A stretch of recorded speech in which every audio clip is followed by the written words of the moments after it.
Gurdjieff, no, bueno, uno de los grandes personajes aquí en el mundo occidental, que por primera vez habló de que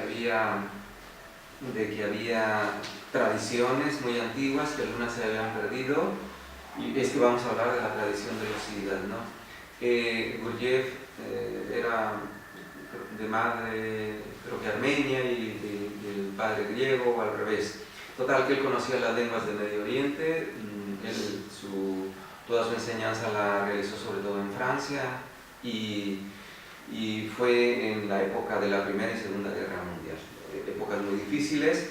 Entonces él fue el primero que empezó a hablar, pues, de que había tradiciones, de que había maestros, de la evolución, de que había un círculo consciente de la humanidad, de que había grandes maestros que generaban una determinada energía para la evolución de los seres humanos y para la evolución también del propio cosmos, ¿no? Entonces sus enseñanzas en esa época eran bastante llamativas, y bueno, tuvo muchos seguidores de mucho renombre, sobre todo en el campo intelectual. Atrajo a gente de aquella época pues que eran muy famosos, ¿no?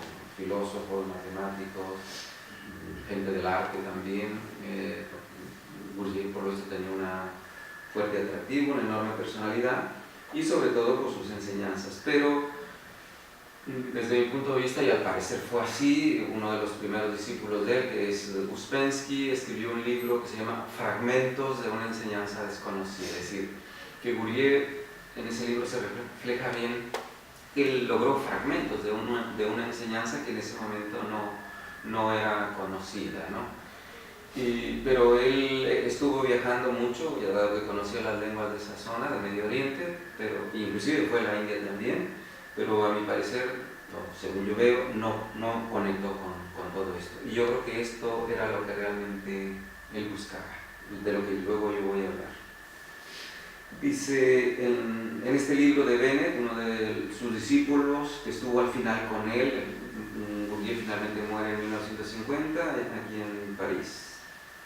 Dice: ahora tenemos que volver a fijarnos de nuevo en el concepto de un círculo interno, no solo como origen de nuevas y poderosas ideas que cambiarán en ocasiones el curso del pensamiento humano, sino también como el generador de energía de alto nivel. Gurdjieff, en sus relatos de Belcebú, que fue uno de sus libros que él escribió, y especialmente en el primer libro, asegura de forma categórica que la función del hombre sobre la tierra es servir al aparato para la transformación de energía, que determinadas energías que puede producir el hombre son necesarias para la evolución del cosmos, y que los que saben cómo se producen esas energías son los únicos que cumplen perfectamente la misión de la vida humana.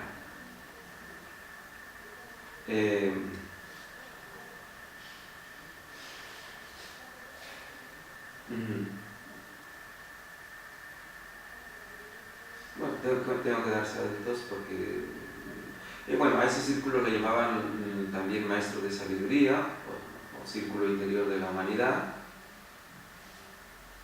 Luego, en otra parte, dice: sobre la pregunta de si Gurdjieff tuvo acceso a una fuente o centro generador de tales energías, él no dice nada específico, pero en 1923 ya habló de los que eran capaces de producir ciertas sustancias que podía ayudar a otros a conseguir en su trabajo lo que nunca hubiesen podido conseguir solamente con su esfuerzo.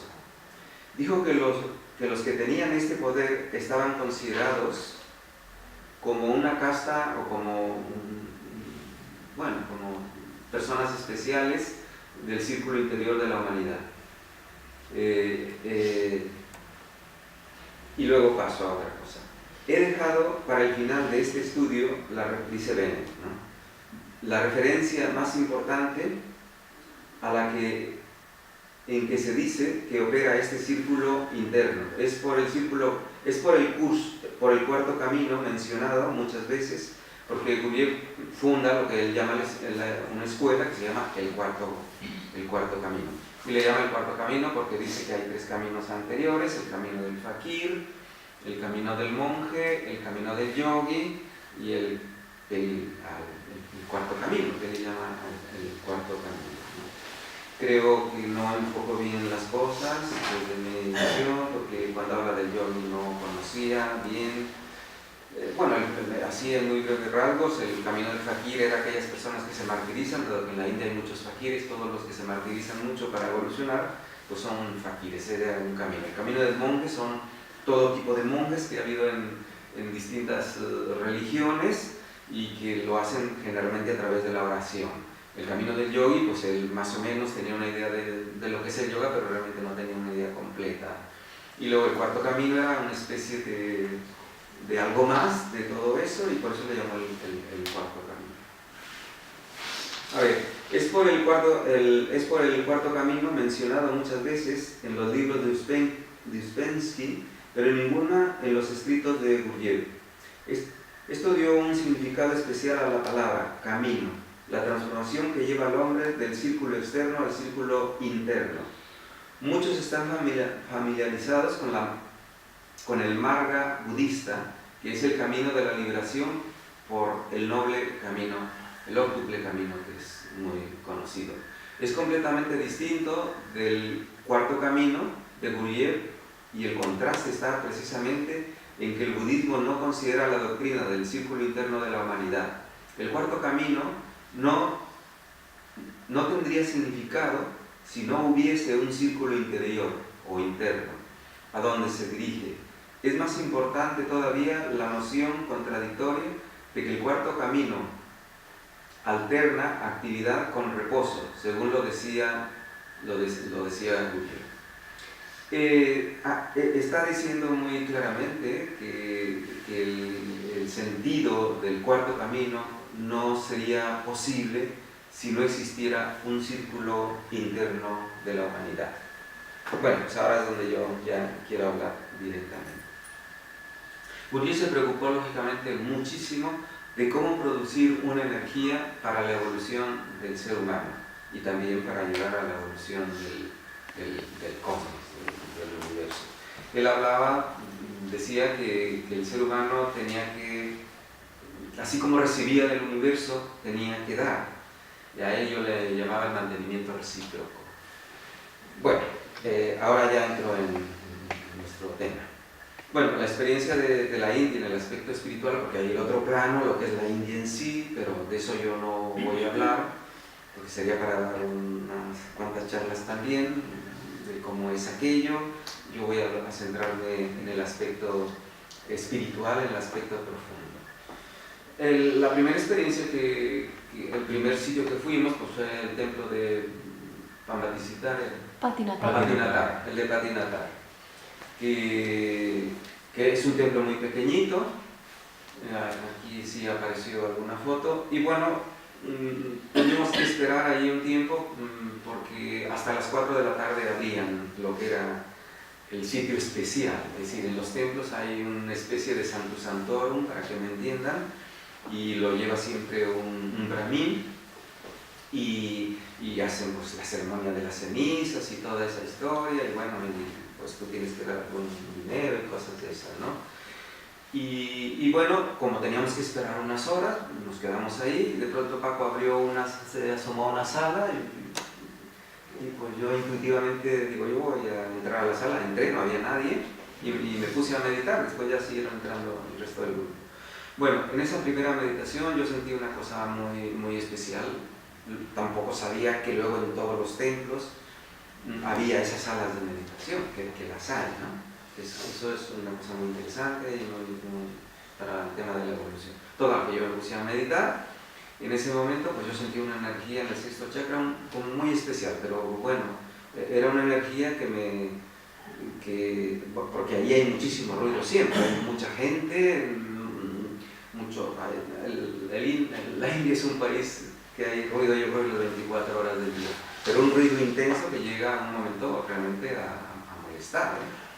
Entonces, claro, con esas circunstancias es muy difícil meditar y es muy difícil evolucionar. Total, que yo cerré los ojos, como lógicamente, y nada más cerrar los ojos conecté con una energía muy especial en Ajna, en el sexto chakra, y una enorme facilidad para conectar con los maestros y con estados de conciencia, pero sobre todo con los maestros, con los siddhas. Cuando hablo de maestros me estoy refiriendo a los siddhas. En esos lugares, lógicamente, se generó una enorme energía que genera a la persona cuando se ilumina. Esa energía queda ahí. Y esa energía, si hay personas sensibles que están preparadas, que están limpias, en la evolución se habla mucho de una limpieza a todos los niveles, psíquico, mental, emocional, kármico, de tu inconsciente, de muchas cosas, ¿no? Entonces, bueno, yo rápidamente pues entraba en esas cosas, pero no sabía de qué iba esa energía, ¿no? Y eso facilita mucho el tema de la evolución. Después ya eso seguía repitiendo y la energía, tal y como yo la percibía, pues tenía las mismas características. Eran como si fueran pequeñas bolitas, unas con más luz y otras con menos luz, como flotando, pero era la misma característica. Entonces ya me llamó la atención, porque eso yo no lo había experimentado. Yo he meditado bastante, he tenido muchas experiencias en las prácticas que he hecho, de varias cosas, la holotrópica, en los estados presentados de conciencia, pero ese tipo de energía yo no lo había experimentado. Entonces, lógicamente, me empezó a llamar la atención y ya hubo un momento que claro, me apetecía meditar, pero era en lugares, insisto, donde se habían iluminado, donde habían hecho el samadhi estos maestros, estos siddhas, ¿no?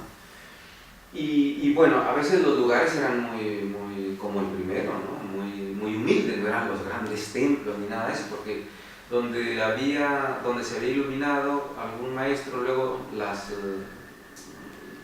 ¿cómo se llamaba esta gente? Los reyes de ahí tienen un nombre.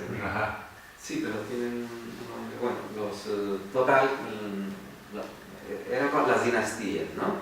Pues cada dinastía quería hacerlo mejor y cada uno hacía un super templo, pero se olvidaban de la esencia de que allí un maestro se había iluminado, pero lo hacían pues por demostrar el poder, por demostrar muchas cosas. Hubo uno de los templos que era de la dinastía Chola, recuerdo que este rey Maharaj fue a Egipto y cuando regresó pues él quiso hacer como en Egipto todo lo más grandioso, el elefante más grande, encima del templo colocó una bola gigantesca que tuvieron que poner una inclinación, creo que eran 6 kilómetros o 16, ya no recuerdo, 6 o 16, para poder subir la bola al templo. Cosas de este tipo. El linga más grande está ahí arriba, todo grandioso para que tengáis un poquito alguna idea, sobre todo los que habéis ido ahí a Egipto también. Bueno, pero luego se perdía la esencia. ¿Qué pasó? Que el pueblo se quedó en los templos, con lo deslumbrante del templo, con la grandiosidad, porque realmente son grandiosos, pero se olvidaron de la esencia, de que allí había una energía especial para la evolución, y de eso se olvidaron. Claro, la gente va al templo, en la India pues la gente hace la vida en el templo, van allí a estar en el templo, a recibir la ceniza, no sé cómo se llama eso exactamente, es una especie de iniciación que se hace, y los templos están llenos de gente siempre, porque... Y de tiendas. Bueno, luego hay tiendas, la gente come en el templo, duerme en el templo, se sientan en el templo, viven en el templo. Una cosa, pero se han desconectado del tema de la esencia, que es lo que a mí me interesa. Sí, hay una cosa buena que quiero recalcar: hay muchos jóvenes en el templo, porque ahí está prohibido el alcohol, entonces pues no hay alcohol, no hay discotecas, entonces pues, la gente no está como aquí en Occidente, ¿no? Bueno, entonces vamos a avanzar un poquito. Entonces, bueno, ya llegó un momento que fui recibiendo mucha información de cada siddha en cada lugar, inclusive a veces se me olvidaban los nombres cuando yo me ponía a meditar, y ellos me decían: tú no te preocupes, da igual el nombre. Porque me daba corte, ¿no? Decía: ¿qué siddha es este templo, ¿no? Interiormente, ¿no? Me decían eso. Bueno, en síntesis, a donde quiero llegar es a lo siguiente. Lógicamente fuimos a las montañas Podigay, fuimos a las otras montañas también. Aquello es grandioso, aquello es imponente, la naturaleza, porque las montañas son rocas gigantescas, no es el estilo de montañas a las que vemos aquí, no. Hay una de ellas que es una gigantesca roca realmente, ¿no? Es de granito, las rocas son de granito. Entonces la propia naturaleza tiene como algo especial. Bueno, entonces ya hubo un momento que recibí muchísima información a nivel personal de vidas pasadas mías, porque yo ya sabía, yo ya había tenido experiencias, que yo había sido discípulo de dos maestros. El primero era Tirumlar, que fue el que me indicó que hiciera un trabajo de yoga, después que yo no sabía ni qué hacer, eso fue aquí hace ya unos cuantos años. Y al final se elabora todo lo que ahora se conoce como, bueno, lo que es el Vasi Yoga o Kundalini Yoga, tiene muchos nombres, ¿no? Y el primero fue él, después Ramalinga, conecté con él, pero allí ya me dijeron datos concretos, cada uno, y otro al final Agastya, que yo intuía que podía haber tenido alguna experiencia con él en otras vidas. Ellos me dieron datos muy concretos de mi vivencia con ellos. Por ejemplo, pues Ramalinga me dice, tú no estuviste el día en que yo... Sí, luego pues ya, si entra alguien y después ya cerramos. No, que sonó la puerta, no sé. Sí, entra una chica. Parece que viene. Bueno, luego Ramalinga me dice, tú no estuviste el día en que yo alcancé la fusión. La fusión de Ramalinga es muy conocida porque además es el Siddha más contemporáneo. Él hace la fusión en 1873. ¿Su fusión qué es? Pues él dijo en la casita que hemos visto, que dice, yo les digo a sus discípulos, yo me voy a meter a mi casita, a mi habitación, pero no vais a encontrar nada.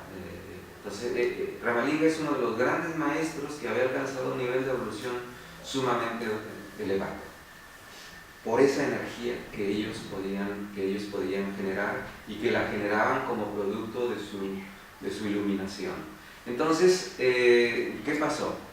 Pues que muchas cosas ahí en su templo, pero una de ellas fue que me dijo, tú no estuviste el día que yo alcancé la fusión. Lógicamente para mí fue un momento un poco chungo, un poco triste, porque, bueno, total, que sentí que había perdido una enorme oportunidad. Y efectivamente, luego lo investigaron qué había pasado con el cuerpo de este maestro. Fue la policía y el cuerpo no apareció jamás. Entonces eso se llama alcanzar la fusión directamente con el absoluto o con, se le puede llamar Shiva, Dios, como queráis, el nombre que queráis utilizar. Entonces es tan enorme el poder que ellos despliegan cuando alcanzan su iluminación y sobre todo su fusión, que esa energía queda ahí vibrante. No todo el mundo puede percibir la energía, pero las personas que están preparadas, que están suficientemente limpias, que hay una serie de condiciones que ellos han realizado, que ya se la han trabajado, pueden conectar con ellos. Y bueno, entonces yo conectaba de una manera como si fuera una persona. Ellos están ahí, porque ellos lo dicen muy claramente en sus versos, la mayoría. Ellos lograron cuerpos muy sutiles y no necesitaban su cuerpo físico ya en un momento dado. También ya hay todo tipo de casos, pueden tomar un cuerpo como lo hace Babaji. Babaji es uno de los maestros de los siddhas más conocidos y él pues de vez en cuando toma un cuerpo y vive un periodo de tiempo, lo abandona, pero ya no nacen, es cuando ellos se hacen inmortales, ya no nacen de una madre, sino tienen ese enorme poder. Ahora, ¿esto es real o no es real? Pues yo digo que es real porque he vivido tantas cosas, por eso he dicho esa frase al inicio, ¿no? Que en el Oriente la realidad se hace increíble y lo increíble se hace realidad. Eso es verdad. Ahora, hay que vivirlo. Cuando yo estudiaba los siddhas aquí, antes de ir ahí a estos lugares donde ellos alcanzaron su Jivamukti, iluminación, pues todo estaba un poquito en penumbra, pero ya cuando estás en el templo, donde ellos vivieron, en la casa, donde ellos vivieron, en el sitio, donde ellos se iluminaron, los lugares donde ellos meditaban, te cambia mucho la percepción, te cambia mucho la panorámica, y sobre todo en mi caso que empecé a percibir esas energías. Bueno, algunos de ellos me dieron inclusive iniciaciones y unas valoraciones de mi evolución de una manera muy objetiva, muy concreta, y en síntesis, lo que hay que hacer para el tema de la evolución. El penúltimo día, en el templo que no hay fotos de Mahamuni, sí. Yo tuve una meditación en la tarde con el grupo, siempre buscábamos un sitio para meditar, pero claro, ahí meditar era una odisea, porque la gente pasando, la gente hablando, haciéndonos fotos, la gente le llama la atención, la gente, porque ahí todos son muy oscuros, son muy morenos, y bueno, pues muchos detalles que a Raquel la llamaba mucho, y sobre todo a las más rubias para hacerse fotos, llamaba la atención y tocaba a la gente, pero tanto hombres como mujeres, no solo las mujeres. Bueno, pues todo eso ocurrió ahí. En esa meditación, que es donde me quiero centrar, inclusive estaba el guía con dos personas hablando muy cerca de mí. Yo cerraba los ojos, me desconectaba absolutamente de todo, pues ya me daba igual la gente, el ruido, toda esa historia. Y entonces este maestro me dice, tú tienes que recibir la energía. Yo no sabía qué energía, ¿no? Bueno, pues vale, entonces yo, como ahí estás meditando y ahí da igual, te pongas así o te pongas así, eso no llama la atención. Si te ponen aquí en la calle, cierto, si tú estás así, pues sí llamará la atención, o estás así, o estás así, o estás así, pues llamarás un poco la atención. Pero ahí eso no llama la atención para nada, porque mucha gente está ahí meditando, haciendo sus cosas, cada uno, ¿no? Bueno, total, que me puse en esa actitud, recibí la energía a través de Mahamuni, que es un Siddha, que yo ya había leído cosas, pero que no lo tenía muy bien integrado, ¿no? Que fue él, hasta se me olvidó el nombre ahí, dice, no te preocupes, no te preocupes. Bueno, pues esa energía quedó, yo no sabía lo que iba a pasar después. El siguiente día fuimos a donde Ramana Maharishi, en la montaña. Bueno, primero hicimos una meditación ahí en su... Yo creo que estábamos todo el grupo, no sé si algunos se fueron, en la casita donde él tenía su cama, que ya no estaban, o Savitri, que vino con nosotros hace 5 años, dijo que su cama todavía estaba ahí, porque ya ha ido varias veces a la India. Y total, que yo ahí tuve una meditación muy especial.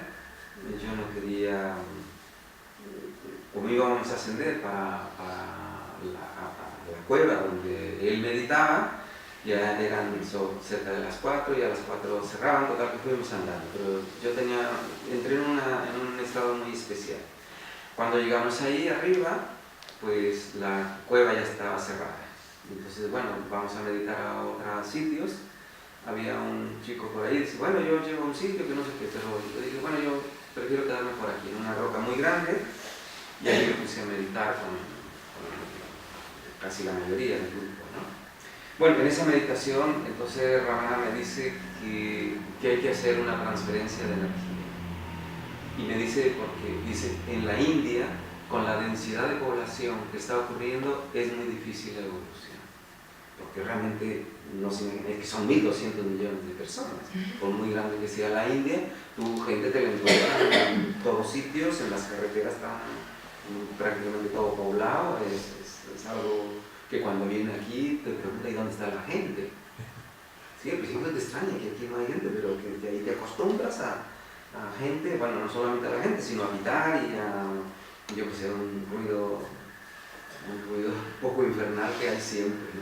Bueno, tal me dice que la energía hay que preservarla y que debe hacerse a un trasvase. Y le digo, bueno, ¿y a dónde? Dice, pues a la zona del molino. Curiosamente, el molino se había planificado hacer una sala nueva en la primera explanada donde hay unas rocas. Y yo, como un mes antes, estuve con un señor que alquilamos, que va a trabajar ahí con su retro para preparar la explanada y una serie de acondicionar aquello. Toda una serie después de símbolos y de cosas físicas que encajan perfectamente. Y entonces me dice, hay que trasvasar la energía, dice, porque aquí, con lo que está pasando en un tiempo, esto se puede perder. Y esto es algo muy valioso para la humanidad. Esta energía es muy valiosa, por eso les leí algo de Gurdjieff, para que entendieran un poquito el contexto de todo esto, ¿no? Después yo entendí ya, ¿no?, que esa energía, antes de este trasvase de energía, bueno, yo me puse a meditar, le digo, bueno, ¿a dónde hay que mandar la energía? Dice, a este sitio concreto, hay un sitio concreto en el molino, la energía se trasladó ahí, como un trasvase simplemente energético, pero no de cualquier energía, sino, entiéndase bien, es la energía que ellos generaron cuando se iluminaron. Y esa energía es tan poderosa que ha quedado en esos lugares. Ahora, ¿por qué no lo perciben todas las personas? Porque todo el mundo no está con la sensibilidad, por un lado la sensibilidad y por otro lado la preparación adecuada para recibir la energía. No solamente la energía, sino ellos están ahí en esos cuerpos sutiles, yo no los puedo percibir perfectamente. Ya había ocurrido cosas en el mundo, ¿no? Bueno, total, que no solamente entonces me dice que haga el trasvase de energía, sino que hay que fundar en el mundo una serie de ashram. Los ashram son como las escuelas para los que están acostumbrados a este lenguaje, donde se practica y donde está, en este caso, la tradición de los siddhas, ¿no?, o yoga en general, pero estamos hablando de los siddha yogis. Bueno, entonces, y yo le pregunto, bueno, ¿y qué hay que hacer, no? Dice, fundamentalmente se dirigirá al principio al continente europeo y América. Pensé, digo, bueno, ¿solo Latinoamérica? Dice, no, América completa.